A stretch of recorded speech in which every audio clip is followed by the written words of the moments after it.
Hospitali ya Rufaa Maweni Kigoma imetoa huduma ya upasuaji kwa mgonjwa mwenye tatizo la nyonga kwa mara ya kwanza, ikiwa ni siku 5 ya kambi ya matibabu ya kibingwa na ubingwa bobezi katika hospitali hiyo. Akizungumza na vyombo vya habari, kaimu mganga mfawidhi wa hospitali hiyo Dr. Joseph Nangawe amesema wananchi hawana budi kufika kupata huduma hiyo kwa sababu wataalamu wako makini, lakini pia mgonjwa huandaliwa kwa umakini mkubwa kuhakikisha anapata huduma bora kabisa. Operesheni hii ni salama na ni watoe hofu wananchi kwamba timu nzima ya hospitali, timu nzima ya upasuaji, timu ya chumba cha upasuaji imejipanga na imejitatiti na usalama wa mgonjwa na operation kwa ujumla iko salama. Ni watoe hofu kabisa wananchi kwamba kabla tujafanya operesheni hii tunakuwa tumeshamfanyia mgonjwa maandalizi ya kutosheleza. Tangu mgonjwa anapokelewa hospitali, vipimo vya awali mpaka mgonjwa anaingia katika chumba cha upasuaji, anakuwa ameshafanywa vipimo na kujiridhisha kwamba mgonjwa yule yuko kamilifu na yuko tayari kwa ajili ya upasuaji. Kwa hiyo niwahakikishie wananchi kwamba huduma hii ni salama na ni endelevu.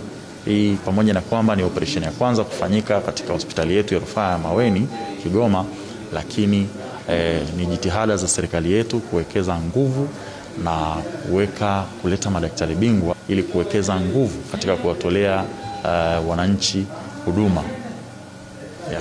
Ni vipimo vya awali. Kuna vipimo ambavyo vinafanyika, ikiwa ni cha kwanza vipimo vya maabara, tunajiridhisha na vipimo vya x-rays tunazifanya na tunaangalia kama mgonjwa yuko tayari kwa ajili ya upasuaji.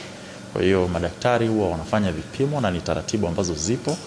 Sehemu yote ile lazima mgonjwa afanyiwe vipimo kwanza ili kuweza kujiridhisha kwamba mgonjwa yule yuko tayari kwa ajili ya upasuaji. Kwa majina naitwa ni Dr. Wilson Masanja kutoka Bugando, hospitali ya Kanda. Tuko hapa katika kuhitimisha kempu hii ya wiki ambayo tulikuwa tunatoa huduma za kibingwa. Upande wetu, upande wa mifupa, tunamaliza leo, lakini pia tunafanya hii operation ambayo ni kwa mara ya kwanza tunabadilisha nyonga katika hospitali hii ya Maweni.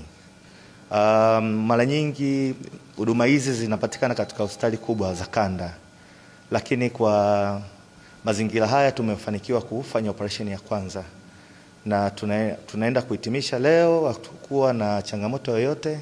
Tunatoa wito kwa wahitaji. Nafikiri hii huduma itakuwa ni endelevu kwa watu watakaokuwa wameshauriwa kwamba wanahitaji kubadilishiwa nyonga, wanaweza kuja kutembea katika hospitali hii na kupata huduma hii. Ni mgonjwa ambaye ameumia muda mrefu, kwa kile kichwa kimekufa, kichwa cha kwenye nyonga. Kwa hiyo matibabu haya ni tunatoa kile kichwa kilichokufa, tunaweka kichwa cha chuma ambacho kitafanya kazi kama ilivyokuwa awali. Kwa hiyo mgonjwa ataweza kutumia nyonga yake vizuri, ataweza kusimama, atatembea, atarudi katika maisha yake ya kawaida. Sababu ya hali halisi alikuwa anatumia magongo au alikuwa muda mwingi ni analala sababu ya maumivu. Mara nyingi kichwa kikifa kinakuwa kina maumivu makali sana kwenye nyonga. Kwa hiyo mgonjwa anakuwa na maumivu makali, lakini pia anakuwa hawezi kutembea vizuri.